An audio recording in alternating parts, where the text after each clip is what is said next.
ગેળાના ખેડૂતે 3 વીઘામાં ઓર્ગેનિક શાકભાજી વાવી લાખોની કમાણીની આશા. લાખણી તાલુકાના ગેળા ગામના ખેડૂત પટેલ પદ્માભાઈ પાંચાભાઈએ ઓર્ગેનિક ખેતી અપનાવીને સફળતાનું નવું ઉદાહરણ પૂરું પાડ્યું છે. તેમણે પોતાના 3 વીઘાના ખેતરમાં પરંપરાગત ખેતી છોડી સંપૂર્ણપણે ઓર્ગેનિક પદ્ધતિથી વિવિધ શાકભાજીનું વાવેતર કર્યું છે. પદ્માભાઈએ સફળ સેલિબ્રિટી ખેડૂત કન્વરજી વાઘણિયા, પિનલબેન વાઘણિયા, વિક્રમભાઈ વાઘણિયા દ્વારા કરવામાં આવતી ઓર્ગેનિક ખેતીની મુલાકાત કરી માહિતી મેળવી હતી અને તેમની પ્રેરણાથી પોતાના ખેતરમાં ચોળી, તુરિયા, ભીંડી, કાકડી અને લીલા મરચાં જેવા પાક ઉગાડ્યા છે. આ માટે તેમણે કોઈ પણ રાસાયણિક ખાતર કે દવાનો ઉપયોગ કર્યો નથી, પરંતુ માત્ર ઓર્ગેનિક ખાતર અને દવાનો જ ઉપયોગ કરીને ઉત્તમ ગુણવત્તાવાળો પાક તૈયાર કર્યો છે.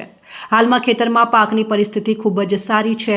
પદ્માભાઈ અને તેમના પરિવારની મહેનત થકી પાકથી તેમને અંદાજે ₹6 લાખથી વધુનું ઉત્પાદન થવાની શક્યતા છે. પદ્માભાઈની આ પહેલ અન્ય ખેડૂતો માટે પણ પ્રેરણાદાયક બની રહી છે, જે બતાવે છે કે ઓર્ગેનિક ખેતીથી પણ સારો નફો મેળવી શકાય છે. ત્યારે સફળ સેલિબ્રિટી ખેડૂત કન્વરજી વાઘણિયા દ્વારા પદ્માભાઈ પટેલની ખેતી પદ્ધતિની પ્રશંસા કરી અને કહ્યું કે આવી પ્રેરણાદાયી ખેતીથી અન્ય ખેડૂતોએ પણ પ્રોત્સાહન લેવું જોઈએ. આ સફળતા પદ્માભાઈના શ્રમ અને ઓર્ગેનિક ખેતી પ્રત્યેના વિશ્વાસનું પરિણામ છે, જે ગામના અન્ય ખેડૂતો માટે પ્રેરણારૂપ છે.